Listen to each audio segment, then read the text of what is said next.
Good afternoon, everyone. I'd like to thank Dr. Agarwala.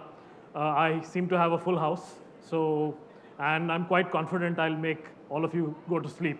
Because after such a stellar performance, it's quite hard to match up to that level. So I'll try my best. I represent Wow Express.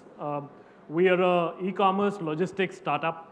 The company has been set up about a year ago with the sole purpose of providing a wow experience to our customers. And the Dabbawallas obviously are our inspiration. Every single training session of ours involves them. That's what we tell our service marshals. Service marshals are basically our delivery guys, and that's what we tell them, that more than anything in the world, more than all the tech that we talk about, more than all the processes that we talk about, it's the love for your job that matters the most. And if you love your job and if you love the company, you will deliver that wow experience.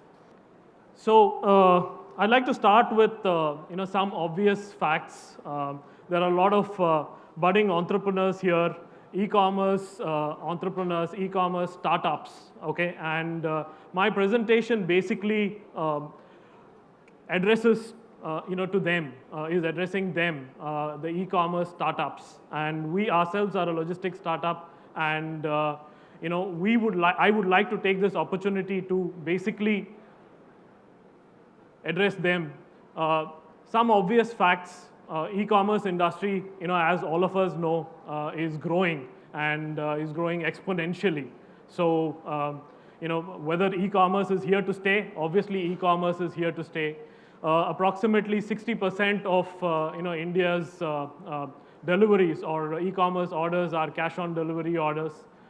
More than 2,000 e-commerce companies or e-commerce startups are expected to come up in the next 3 to 5 years, right? So it is these 2,000 or 3,000 e-commerce startups that I really want to address, and we really want to focus on as a company. So 4G, which is the next, the technology that's coming in, that's also, will promote m-commerce and e-commerce in a big way. So obviously e-commerce is here to stay. And what I would like to do is, very quickly, run through what a startup should be looking at from an logistics perspective, an end-to-end logistics perspective, an e-commerce startup should be looking at. And I'd also like to, take a case study, a small case study wherein Wow Express has implemented end-to-end e-commerce distribution for e-commerce fashion startup recently. So obviously e-commerce is here to stay. For any e-commerce startup, I think the question that you should be asking yourself is, do I be an inventory-led model, or am I a marketplace model?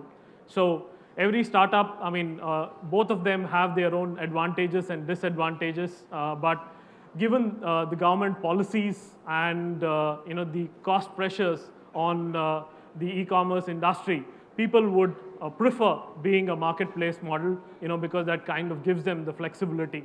So just to give you some examples, pure marketplace models are companies like Rediff, eBay. We have inventory-led models, which are Nykaa, Big Basket, a typical inventory-led model where warehousing is a primary function. We have hybrid models like Amazon and Flipkart, which do both inventory-led as well as marketplace models. So e-commerce distribution questions. As a e-commerce startup, as an e-commerce entrepreneur, a lot of us, we've been through a bootstrap situation. We ran the company, on a shoestring budget for a long time before we raised some funding. So all e-commerce startups, would actually go through something similar, is what we believe. And for them, they need to be asking, themselves these questions when it comes to e-commerce distribution. Okay, should it be an inventory-led or a marketplace model? Okay, decision making on whether to manage the logistics or outsource. I really liked what one of the earlier speakers in the morning said today. I think the Craftsvilla, Mr. Agarwala, he said that our core focus as an e-commerce company is to acquire customers and sell our products. We would like to leave the logistics part to the experts or the logistics companies.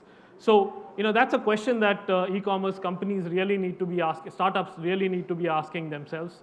Finding the right logistics partner if outsourcing is the choice, okay? What kind of a partner would you go with? There are lots of companies, we ourselves are a one-year-old startup. I mean, we've seen like at least 20 startups come up with us.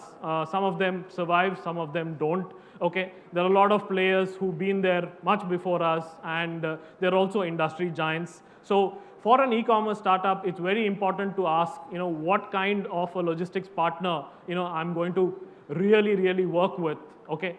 What is it that I'm looking for? Do I want, the stalwarts, who are big, but not really flexible, okay? Or do I want to work with somebody who's nimble, who has the technology, but doesn't have the reach, okay? So everything, I mean, there are two sides of the coin for, all the choices that you make. So, but you've got to ask these questions and arrive at your own answers.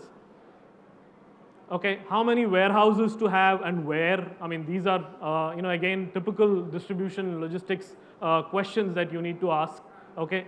So what is the courier companies or what is the logistics partners reach? Does it have a reach like India Post, 19,200 or 20,000 pin codes?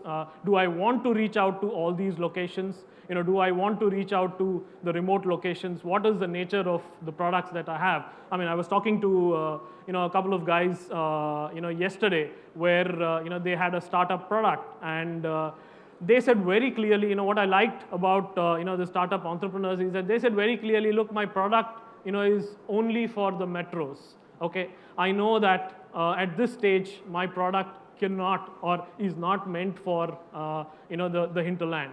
They will just not buy it. They'll not understand my product, right? So when you're clear in your mind, I think it's very easy to choose the right logistics partner. So do we use post office or not? I know there is a postal representation here. That's again a question that you need to ask, because like I said, there are positives and negatives. So distribution objectives, again, just to reiterate, I think when you're looking at distribution, what are the key things? The heart of it is visibility. As an entrepreneur, as an e-commerce company, visibility of your parcel or your delivery is the most important thing, not just for you as an e-commerce company, but for your customers as well. Along with that, all these other factors, such as cost, what kind of communication, what is the technology, how much am I able to customize with this logistics partner, what is the reach, what is the time taken, all these matter. So this should be answered, from a warehousing and fulfillment perspective, and this should be answered from a last mile delivery logistics perspective. Okay, so as an e-commerce entrepreneur or as an e-commerce startup, if you're clear about this, I think you can then take the right decision of choosing the right logistics partner to cater to your end-to-end logistics and e-commerce distribution